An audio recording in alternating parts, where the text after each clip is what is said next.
Se me ha pedido que les hable de las perspectivas de la próxima reforma de la PAC, que ya está iniciándose en esos momentos. El problema es que, imagino que ya lo sabrán ustedes, no tenemos nada concreto aún, es decir, la propia comisión la comisión, como ustedes saben, tiene el poder de iniciativa legislativa dentro de las instituciones europeas y no hay propuestas de ningún tipo hasta el día de hoy.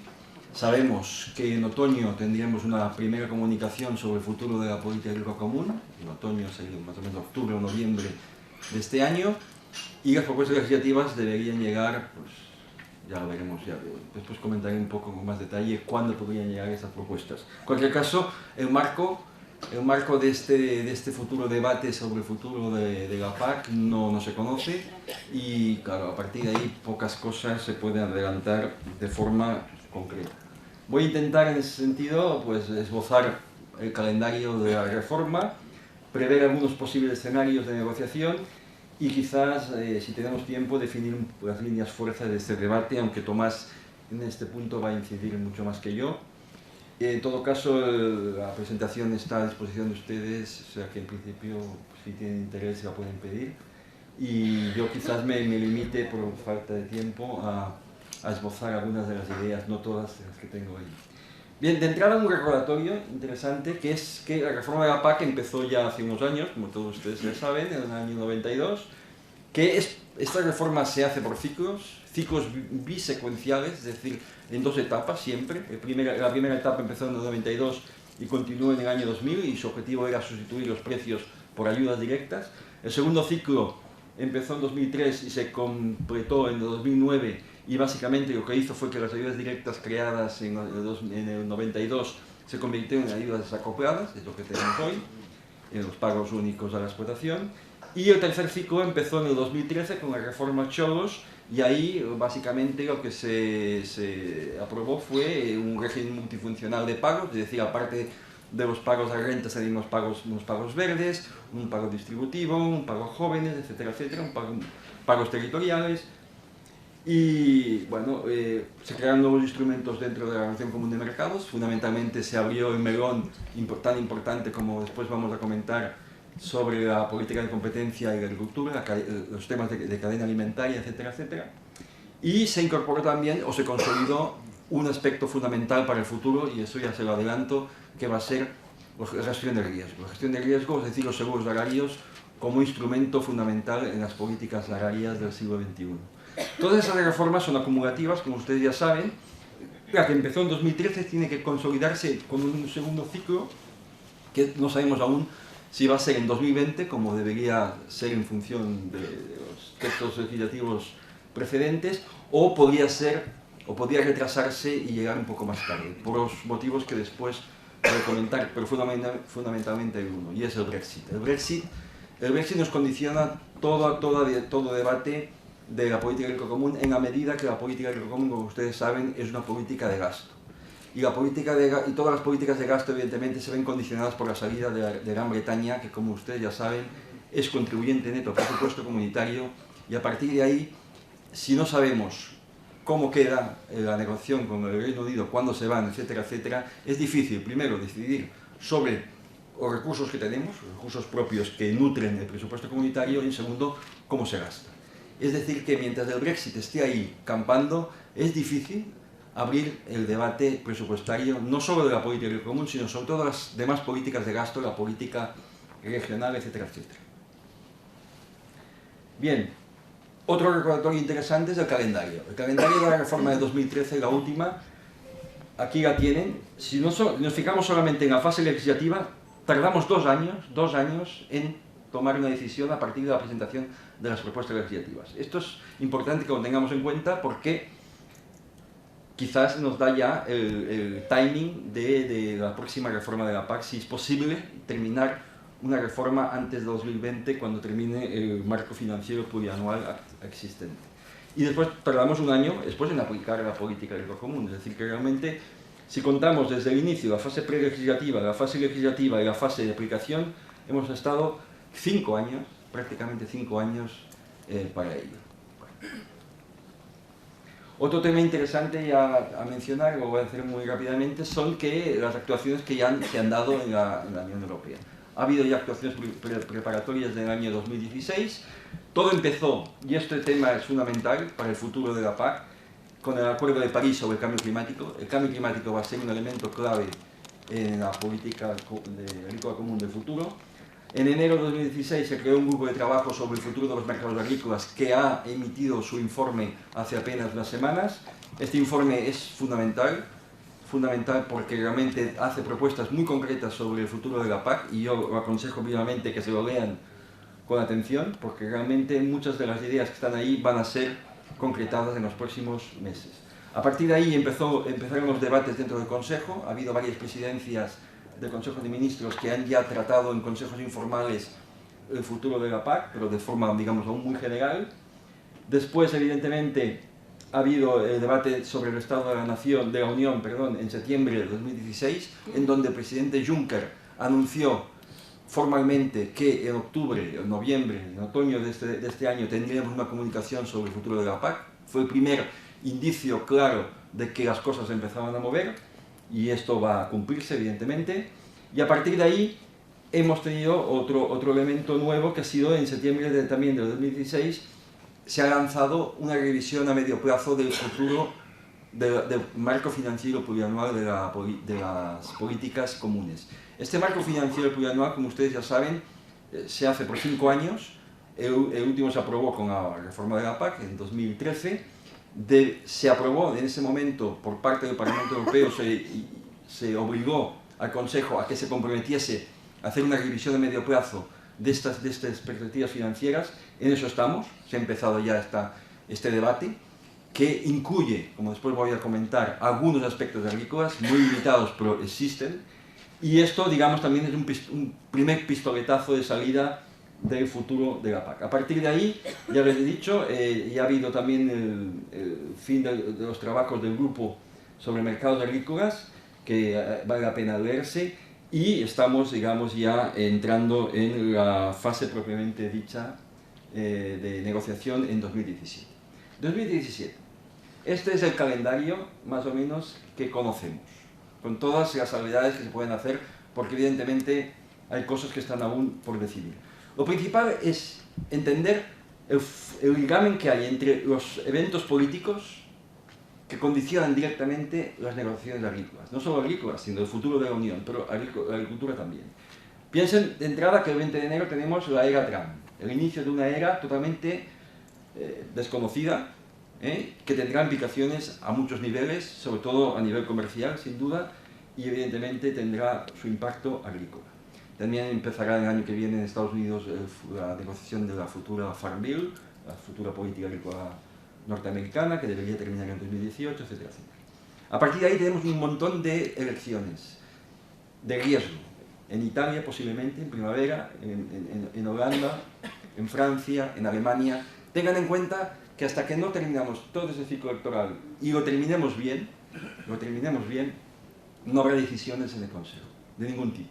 Es decir, estamos paralizados, estamos a la espera de que termine este ciclo electoral en septiembre de 2017 con las elecciones de Alemania para poder empezar a contar que el Consejo se mueva en un sentido u otro. Hasta ese momento estamos en fase preparatoria. Dicho esto, es decir, la importancia de los eventos externos a la política agrícola común que van a condicionar su negociación, tenemos ya algunos elementos que se apuntan sobre la futura PAC. Vamos a empezar los debates, están empezando ya los debates a partir del informe que les comenté sobre mercados. Hay una serie de condicionantes legislativos que están inscritos en los reglamentos y bueno, todo esto va a concluir después del verano de 2017, en octubre posiblemente, con la comunicación sobre la reforma de la PAC. Esta comunicación va a ser fundamental, porque ahí la Comisión va a definir los escenarios sobre los que tenemos que consolidar, fundar una nueva PAC. Esta comunicación durará un año más o menos de debate, posiblemente, y es al final de este debate, de esta comunicación, que deberían llegar las propuestas legislativas. Porque claro, el problema es, recuerden lo que les dije antes, la fase legislativa de la reforma de 2013 tardó 2 años. Si en 2018 llegan las propuestas, contando de que las elecciones al Parlamento Europeo son en mayo de 2019, apenas tendríamos 1 año y medio para poder decidir sobre esta futura reforma de la PAC, lo que es imposible, prácticamente imposible. Lo que nos lleva a 3 escenarios alternativos. El primero de ellos es que, como siempre, continuásemos teniendo una reforma de la PAC ligada a una negociación financiera, como ya pasó en 2013.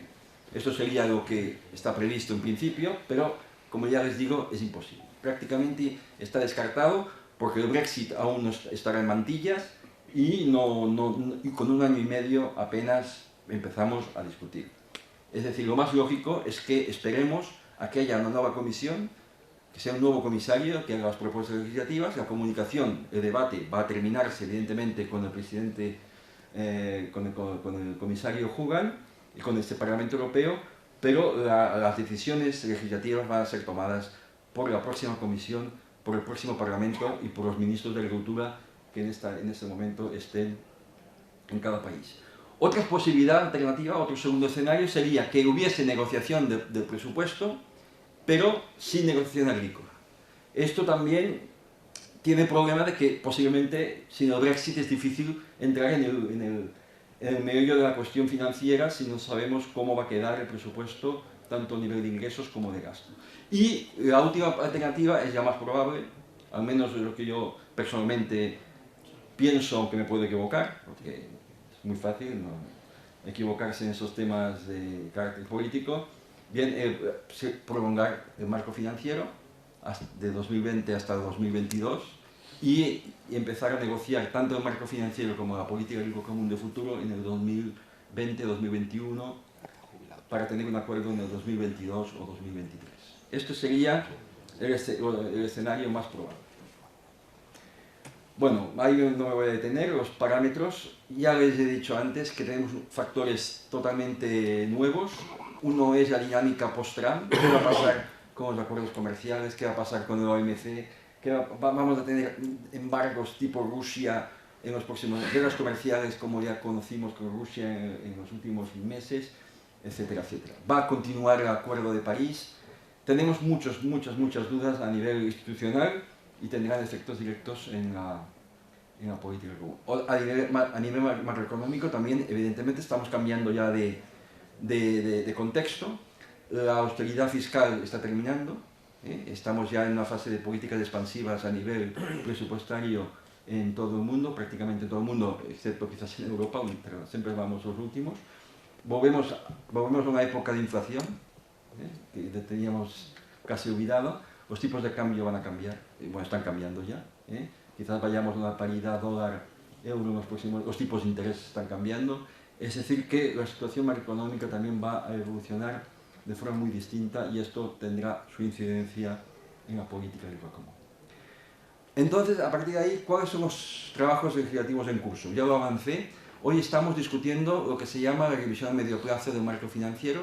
A partir de este mandato que estaba en los reglamentos, la Comisión ha presentado un reglamento que se llama Reglamento Omnibus. Se llama Omnibus porque contiene, aparte de los que son aspectos presupuestarios concretos, financieros, tiene también en su seno un montón de pequeñas modificaciones en todas las políticas comunes, en todas. Y la política común tiene 4 o 5 grandes modificaciones, limitadas, pero sustanciales en algún sentido, y esto es lo que en estos momentos en el Parlamento Europeo y en el Consejo estamos negociando. Es decir, el futuro de estas enmiendas a los reglamentos base de la política agrícola común que se nos ha presentado con el reglamento Omnibus. La idea es que en enero de 2018 estos textos estén ya aprobados y publicados y aprobados.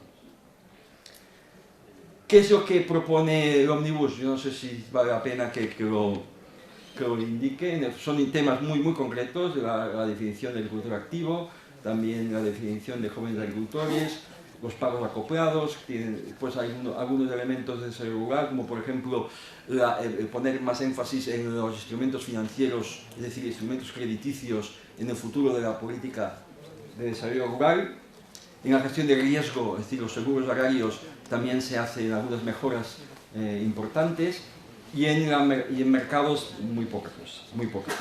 Lo importante es tener en cuenta que con esto, con esta propuesta de reglamento que modifica los 4 reglamentos básicos de la política común, o sea, pagos directos, desarrollo rural, mercados y reglamento horizontal, tenemos la posibilidad en el Parlamento Europeo, como colegisladores, de abrir el melón. Es decir, si se nos da la posibilidad de enmendar 4 artículos, tenemos legalmente el derecho a enmendar todos los artículos de todos los reglamentos.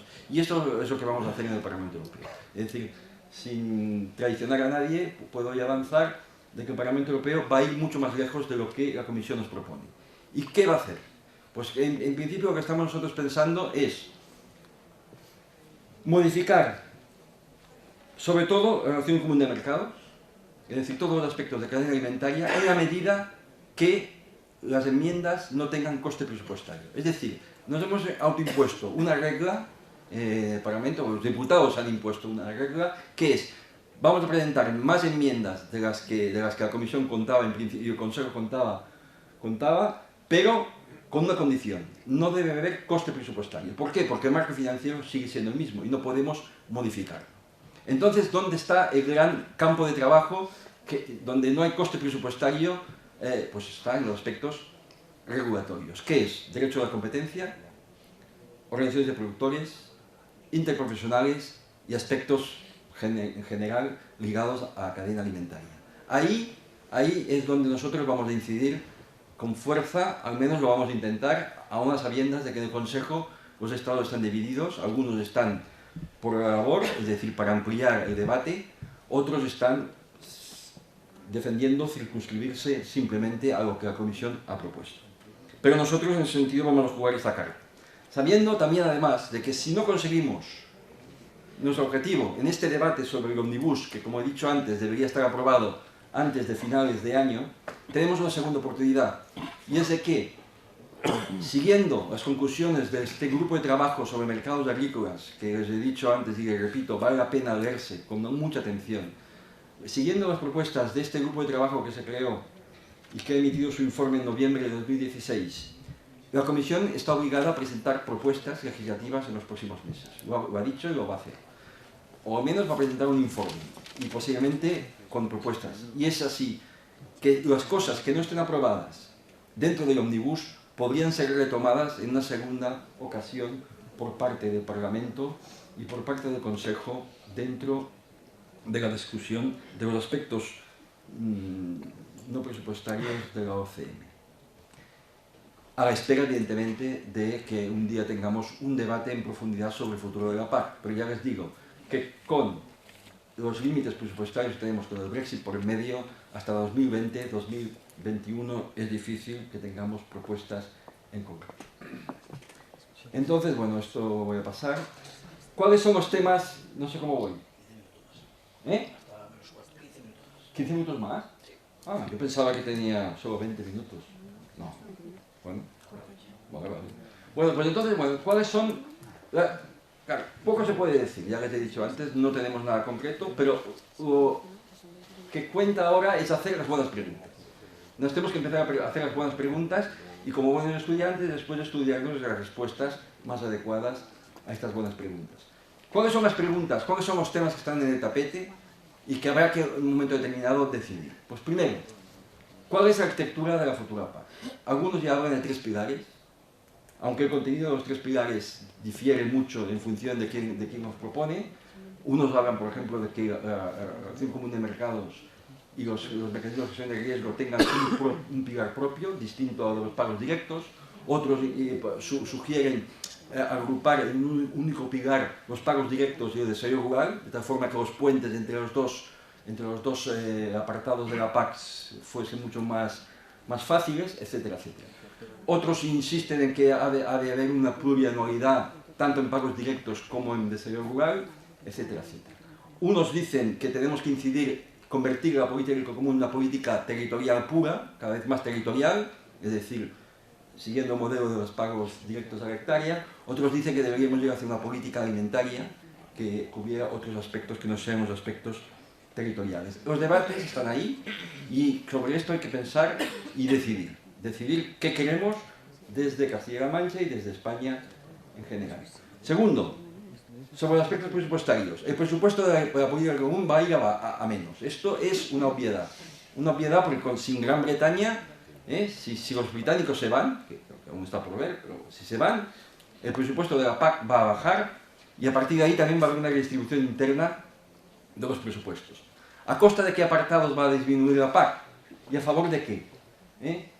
Tenemos también un tema adicional y es que la Comisión está insistiendo, sobre todo este comisario, está insistiendo mucho en que los instrumentos financieros, los instrumentos crediticios, el Banco Europeo de Inversiones y otras instituciones financieras deben tener un papel mayor en la financiación de la PAC. Es decir, que hay una posibilidad de que ayudas sean sustituidas por créditos bonificados en el futuro. Bien, esos temas están ahí. Otro tema es la cofinanciación. ¿Va a haber más cofinanciación o menos cofinanciación? ¿Va a llegar la cofinanciación a los pagos directos o no va a llegar? Otro tema importante a nivel presupuestario es si una parte de los pagos directos van a ir, el presupuesto atribuido a los pagos directos, una parte de él va a ir a financiar mecanismos de gestión de riesgo, seguros agrarios, o no. ¿De dónde sacamos dinero para consolidar unos mecanismos de gestión de riesgo a la altura de las circunstancias, a la altura de unos mercados cada vez más volátiles? Y como todos sabemos, los pagos directos a la hectárea son el mejor mecanismo de apoyo en el siglo XXI en un contexto, como el que digo, de volatilidad creciente. Esos son los temas que están ahí ligados al presupuesto. Otro tema es sobre la consolidación de los bienes públicos. Este fue uno de los grandes logros de la última reforma. Se creó el pago verde, se creó la idea de que los bienes públicos que da la agricultura y que no son remunerados por el mercado deben ser compensados con dinero público. A partir de ahí, sobre todo en el norte de Europa, hay una idea de que los pagos verdes deben ir a más, a mucho más. Y estamos en ese debate. Hoy están en un 30%, quizás tengamos que llegar hasta un 50%. ¿Cuáles serían esos pagos verdes? ¿Serían flexibles? ¿Serían o no flexibles? ¿Habría un menú? Etcétera. ¿Cómo ligamos al cambio climático? A los compromisos que hemos tenido en París, etcétera. El pago básico. Bueno, el pago, ya lo he dicho antes, un tema clave es el pago básico, que hoy es un pago directamente orientado a ayudar a las rentas agrícolas. Deberá ser complementado por mecanismos de riesgo, de los seguros agrarios. ¿Cómo? ¿Hasta qué punto? Distinguiendo en función, por ejemplo, del tamaño de los productores. Yo estoy convencido que un pequeño agricultor que hoy cobra 1.000 euros no se le puede pedir imperativamente que contrate seguros agrarios, quizás no le interese ni sea su perfil, pero evidentemente un profesional agrario que vive de la agricultura, que está acostumbrado a gestionar su empresa en los mercados y luchar por los precios, etcétera, etcétera, quizás este hombre esté ya dispuesto o debería estar dispuesto para poder asumir mecanismos de gestión de riesgos como en Estados Unidos ya es la norma general. Sobre los pagos acoplados, bueno, este tema es un tema del que vamos a hablar mucho. Va a haber una restricción de sectores, es obvio, posiblemente va a quedar la lista muy disminuida. Va a haber quizás importes con umbrales, no se puede mantener la situación actual, cada país de lo que quiera en los mismos sectores. Y una cosa también que posiblemente va a llegar es que estos pagos acoplados, al igual que los pagos básicos, van a estar sujetos a la condicionalidad. A la condicionalidad, porque tampoco no podemos continuar con la situación actual. Sobre la política de mercados, bueno, pues este es el tema que antes comenté. ¿Cuál es el papel de la gestión de riesgos en el futuro? Y si estará ligado a la OCM o no. Y si habrá que imponer contratos obligatorios, si la política de competencia se va a consolidar como una excepción en los mercados agrícolas o no. Esto es lo que antes ya apuntaba, que va a ser nuestra prioridad como Parlamento Europeo en los próximos meses, intentar avanzar en estos puntos. Y por último, sobre la política de desarrollo rural, en los estudios que se han hecho por la academia y algunos gobiernos, pues hay dos nociones que se están ahí barajando. Uno es la cohesión rural, es decir, una política de cohesión rural propia, distinta a la actual. Podría irse a un enfoque mucho más integrado entre los fondos estructurales, es decir, entre fondo regional, fondo agrícola y fondo social. Todo esto está aún, ya lo digo, muy verde, pero esos temas son los que tenemos que dilucidar y ya. Es decir, tenemos tiempo, pero no hay que perder el tiempo para... bueno. Y a partir de ahí, las propuestas, bueno, quizás yo dejaría ya el paso a Tomás, porque podría quizás concretarlo mucho más sobre aspectos específicos de la agricultura de Castilla-La Mancha. Le quería preguntar, a raíz de la orientación hacia la gestión de riesgos que puede tomar la reforma, no sé si estamos hablando solo de seguros de cosecha o estamos hablando de otros conceptos nuevos, porque además en su presentación he visto que estaba hablando que no se habla del sistema americano ni se desea. Entonces, es un poco qué tipo de novedades respecto al sistema de seguros actuales está pensando en esa gestión de riesgos nuevas en la reforma. Bueno, rápidamente, no, lo que estamos hablando es seguro de rentas. O sea, estamos hablando, esa es la gran asignatura pendiente. Los otros seguros, España con razón, yo creo, viene defendiendo que en el marco del sistema actual es posible conseguir un sistema de seguros clásicos, digamos, bastante eficiente. Hay problema presupuestario, lo hemos visto este año siempre en un contexto, pero globalmente yo creo que España hace bien diciendo no quiere que la Comisión meta sus pecaminosas manos y aún más pecaminosos ojos en el sistema español, que funciona globalmente correctamente, aunque haya que ajustar a diestro y siniestro algunas cositas. No, estamos hablando de seguro de rentas. Es un tema complejo porque el seguro de rentas es una novedad. Pero ahí yo creo que desde el Ministerio hay la voluntad de avanzar, quizás con un proyecto piloto primero, para hacer hubo un intento sobre la patata, pero no funcionó muy bien, de avanzar prudentemente, pero seguir siendo la puntera de Europa. Gracias. Hay más preguntas. Pasamos el micrófono a Juan Carlos Bermejo, de la sectorial de herbáceos de cooperativas. Buenos días. Vamos a ver, yo creo que, bueno, estoy de acuerdo con la idea que ha planteado Tomás de que un agricultor recibirá ayudas por los bienes públicos que pueda producir.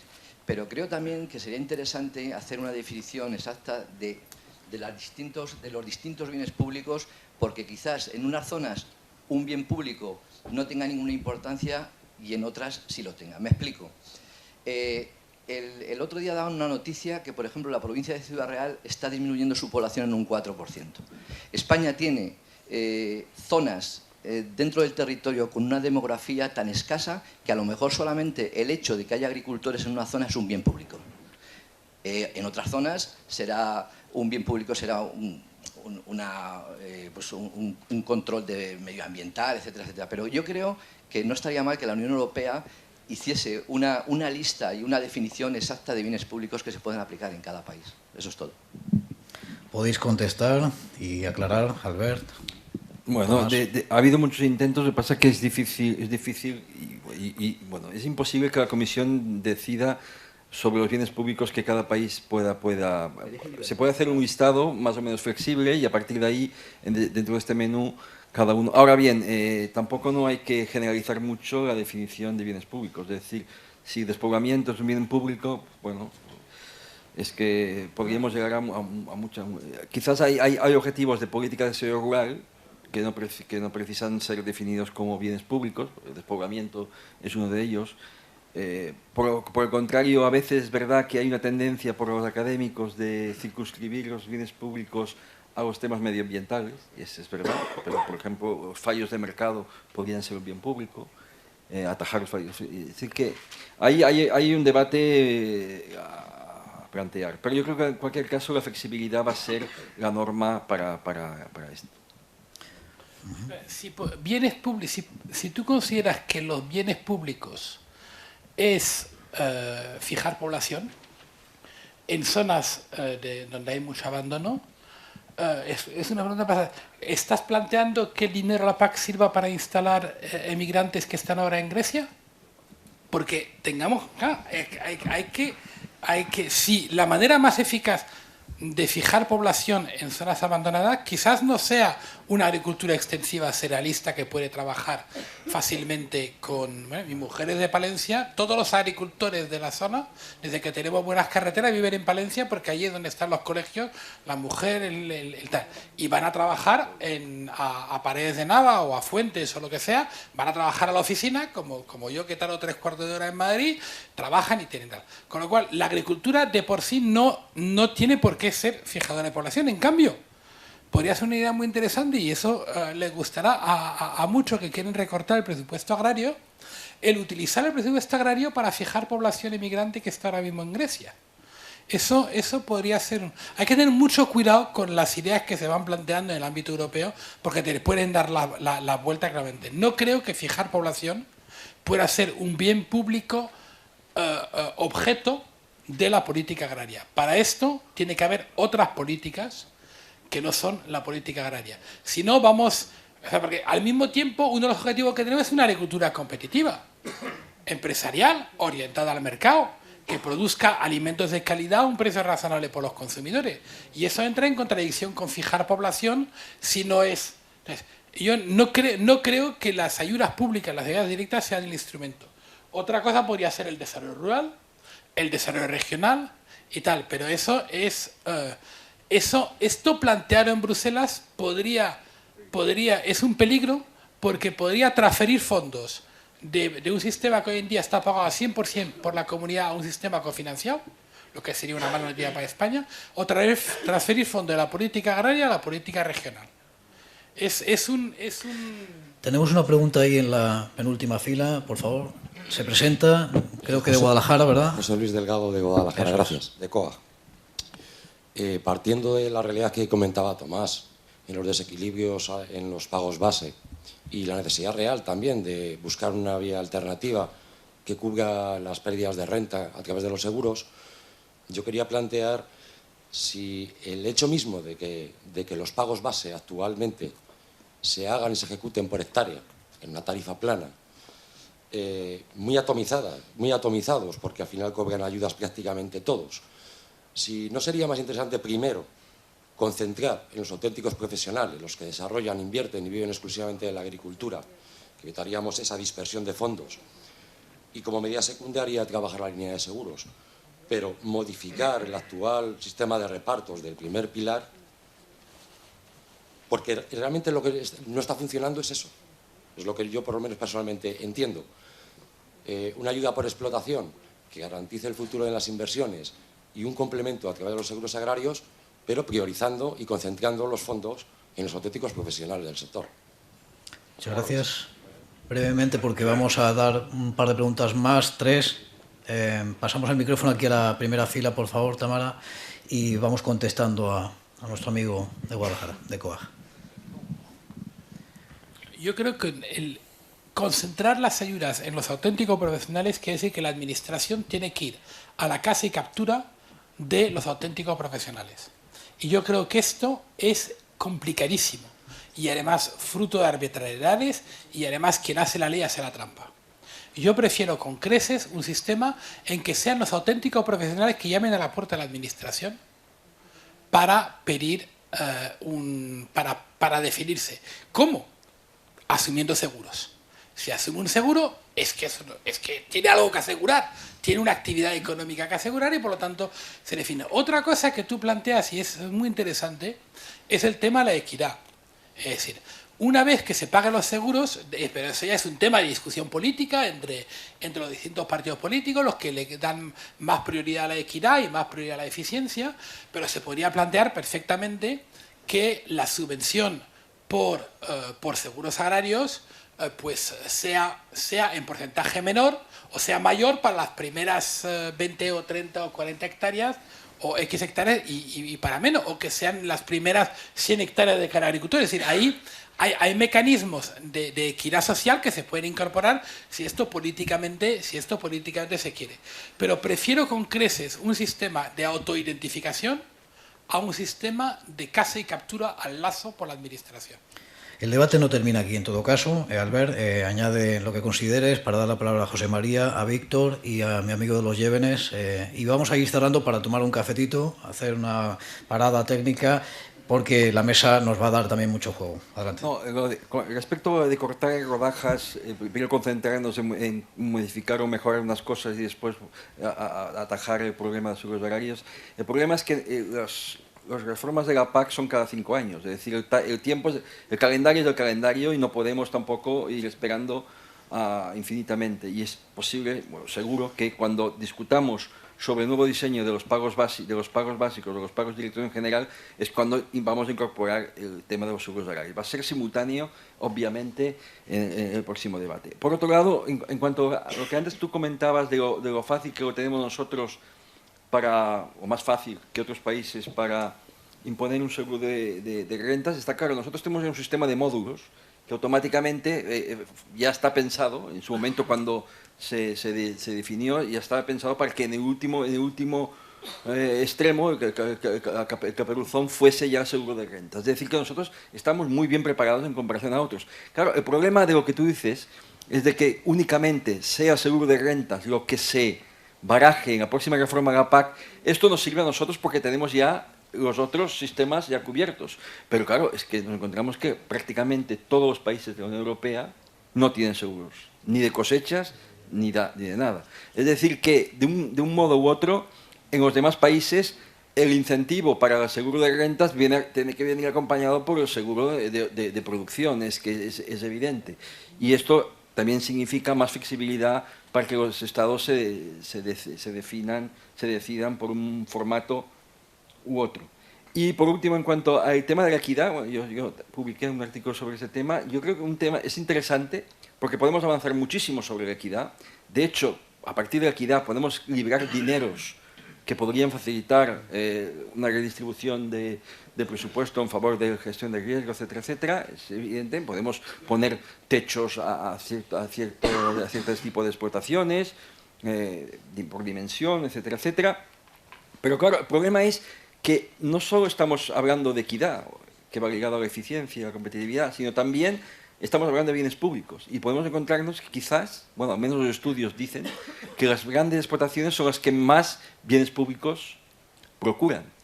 De tal forma que quizás tengamos cada vez más un sistema de apoyo a bienes públicos donde la redistribución deba ser limitada y una parte de apoyo económico en donde la equidad tenga un papel mucho más importante. Pero esto va a ser un elemento dual de apoyo, en el futuro apoyo agrario que habrá que contar. Vamos a hacer una cosa para que vayamos bien de tiempo. José María, lanza la pregunta a Víctor Yuste de Foro Interalimentario, por cierto, que también está en el patrocinio del premio Generación Agro, que me olvidé antes. Y lanzamos la pregunta de Cipriano y las contestamos, si es posible, lo más breve, porque el café está caliente y no quiero yo que se enfríe. José María. Yo no quiero que ahora que se enfríe. Adelante. Conocer el calendario que nos presenta Albert, bueno, pues cuando estás en Bruselas, lógicamente, venirte sin haber hablado con él un rato es cometer un error. Así es. Es decir, porque luego se cumplen siempre, o sea, es cometer un error y eso es una orientación que nos viene muy bien a todos los que estamos en esto. O no tener en cuenta las orientaciones que hace Tomás es otro error. Creo que la experiencia que tuvimos cuando la reforma última de los ACM del vino fue definitiva. Yo me acuerdo perfectamente las horas que echamos aquello y viendo cómo podía venir la cosa, independientemente de la comprensión que había aquí a la hora de entender cómo tenían y a dónde tenían que ir las ayudas. Pero mi pregunta es, ¿va a haber renacionalización de la PAC? ¿Está habiendo ya renacionalización de la PAC? Y si está habiendo renacionalización de la PAC, nosotros tenemos un modelo de agricultura para enfrentarnos a crisis como las que va a generar el Brexit o el modelo radical de control del presupuesto alemán o ese modelo ya mejor que tienen los franceses en su agricultura. Y si teniendo en esa expectativa, que yo lo desconozco, me gustaría que vosotros, si de verdad lo de la renacionalización de la PAC o el que bajen las ayudas va a ir a más, ¿vosotros creéis que aquí hay modelo de agricultura para enfrentarse a esa situación en España? Y si con el modelo del Estado de las Autonomías nosotros estamos capacitados para permitirnos el lujo de seguir sin hacer una política pedagógica real y de compromiso de los agricultores con todo lo que habéis contado. Porque un agricultor, desgraciadamente, hoy en nuestra región, le preguntas por la PAC y en un 80% solamente te van a hablar de que es un papel que se reña para cobrar una ayuda de dinero público. Vamos a conocer, José María, perdona, la pregunta de Víctor Yuste. Sé que va a ser difícil contestar todo en poco tiempo, pero me anuncian que el consejero de Agricultura está ya llegando y como el café está previsto para ahora, vamos a intentar ajustarnos para que luego lo que no hayáis podido responder en la siguiente mesa retomamos. Víctor Yuste y Cipriano, las dejamos ahí en el aire, si da tiempo a contestarlas y si no, yo retomo a continuación.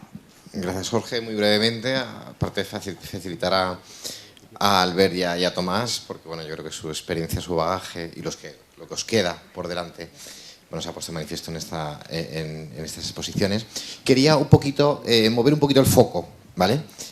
Con el tema de la PAC. Yo creo que al sector agroalimentario, agrario, lo que les preocupa es asegurar la renta agraria. Tenemos que recordar que la PAC de media, sabemos que muchas producciones no tienen PAC, suele ser un 30% de la renta agraria, eso que cubre. El otro 70% de la renta del agricultor y el ganadero procede del mercado. Tomás ha citado el tema de la cadena y yo mi pregunta es, además a colación con los premios que actualmente vamos a dar, bueno, a continuación, que se va a reconocer ya no la PAC ni las subvenciones que estos emprendedores quieren de la PAC, sino que se va a reconocer es un negocio agroalimentario dirigido al mercado, ¿no?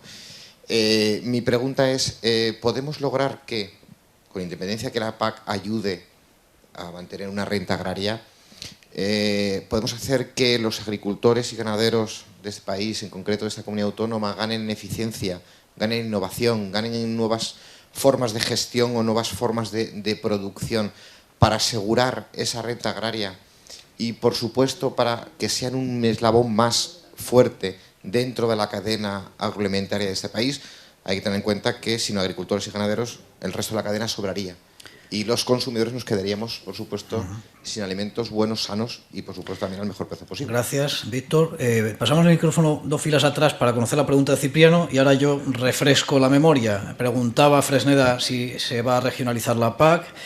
Víctor apuesta por plantear el debate de cómo se va a apuntalar esa eficiencia en la futura política agraria. Cipriano, adelante. A ver, yo soy agricultor nato de toda mi vida y mi pregunta es referente a los seguros.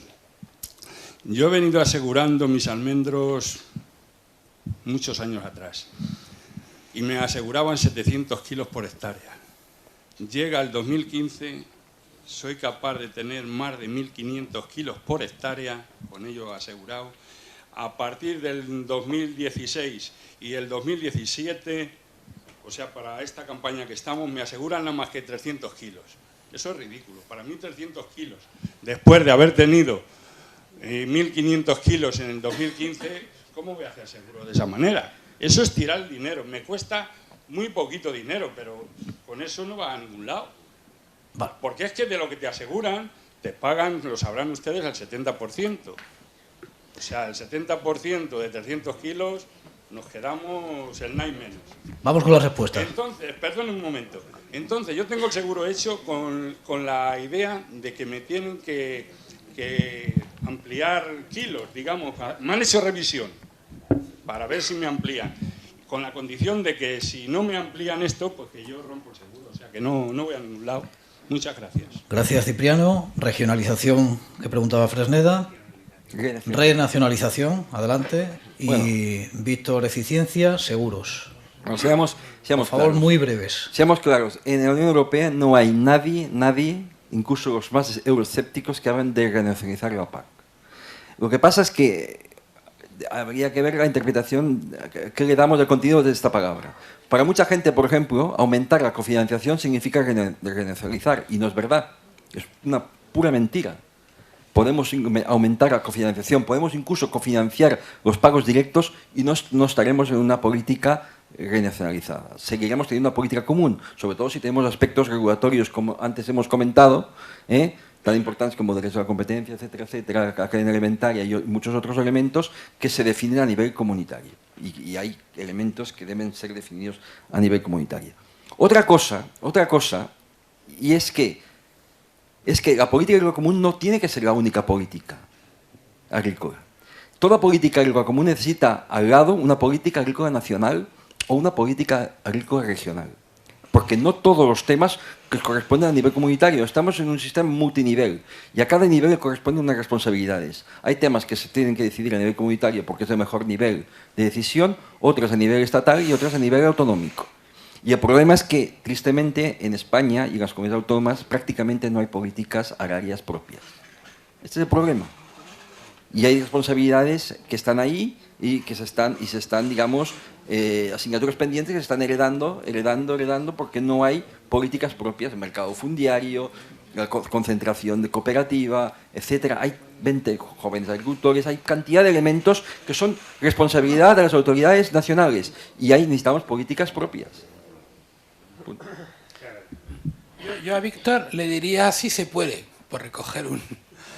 y la prueba lo tenemos con la reforma del vino. O sea, se ha garantizado el sobrepresupuestario, o sea que no, desde este punto de vista los productores globales de vino no han perdido dinero, pero en cambio se ha cambiado completamente el modelo y yo creo que Castilla-La Mancha es la prueba de que la reforma del vino ha sido un éxito económico, comercial, con dificultades, por supuesto, pero yo creo que hemos pasado de un sector que pensaba en hectogrados a un sector que piensa en exportar vino. Y de hecho vemos como además los últimos datos que he visto del precio medio y el valor de la exportación hemos subido unos céntimos. Bueno, es decir, las cosas están ahí. Yo creo que se puede y se debe y se hace. Y yo creo que hay que seguir con esto. Sobre el tema de los seguros, evidentemente hay mucho... Yo no puedo entrar en el tema de los 300 y de los 600. Yo creo que hay en la jornada que se montó en el Ministerio de Seguros había algunas cuantas ideas que me parecían claves. Una de ellas es que el coste del seguro no puede superar un cierto porcentaje de los ingresos de la explotación, porque para que el agricultor tenga interés. Con lo cual esto es un primer factor. Hubo discrepancia de cuál era este porcentaje, pero yo creo que sería bueno el llegar en esta visión a un acuerdo. El segundo es mantener los dos principios claves de la ley del seguro. Lo que es asegurable no es indemnizable y el que no está asegurado no puede ser indemnizado. Y eso a los políticos les cuesta en campaña electoral muchísimo aguantarlo, pero si queremos mantener un sistema de seguros, lo que no se puede es asegurar a la gente, indemnizar a la gente que por su parte no ha hecho lo que tiene que hacer para asumir su riesgo. Otra cosa es, y lo que tú planteas tienes razón, y yo creo que hay que darle cada año una vuelta a los distintos seguros, que los seguros que se ofrecen tienen que ser seguros razonables. Eso está también claro, forma parte del acuerdo. Mi experiencia con la gente de agroseguro es que globalmente, a pesar de lo que cuentas esas lumbreras, cada sábado por la mañana y tal, a pesar de eso, globalmente esta gente trabaja bien y el sistema está evolucionando con el problema que tenemos presupuestario, claro, que de donde no hay no se puede sacar y ahí están. Pero en fin, el año pasado el Ministerio consiguió estirar el sobre presupuestario y ahora nos han prometido que iban a restablecer en los presupuestos definitivos el nivel de seguros que con el adicional que hicieron en el 2015. Que era por ver porque no hay presupuesto, pero en fin, hay un compromiso del Ministerio. El problema que tenemos es que el éxito de la medida debería obligar al Ministerio a, si hubiera un adicional en el 2015, debería haber un adicional incluso en el 2016, un adicional en el 2017, pero claro, está el horno como está, ¿no? Bueno, pues vamos a hacer esa pausa. Antes, permítanme que les agradezca ya de antemano la gran participación aquí en este salón de CM Media. Hay algo más de 100 personas, todos y cada uno de ustedes. Muchísimas gracias en nombre de la televisión y la radio pública de Castilla-La Mancha.